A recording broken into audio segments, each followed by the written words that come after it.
Měla jsi jedinou povinnost. Nechal jsi mě v tom!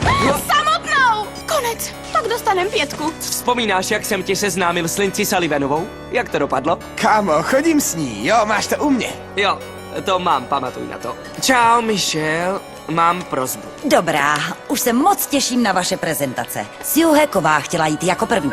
Ale nejdřív bych potřebovala, aby se Axel Hack dostavil do sborovny. No, Axle, měli jsme stanovené pořadí, ale jestli za vás někdo zaskočí... Jo, klidně, půjdu. Ahoj, Bernice. Ty včerejší škubánky byly luxusní. Mám na tebe prosbu. Dámy a pánové, Sue upustila z životopis. A kde je referát? Tady, A má 10 stránek? dokonce 11, snad nevadí. Ahoj, tohle je Sue a já jsem Axel a dneska si něco uvaříme. Kontakty môžu robiť veľké zmeny.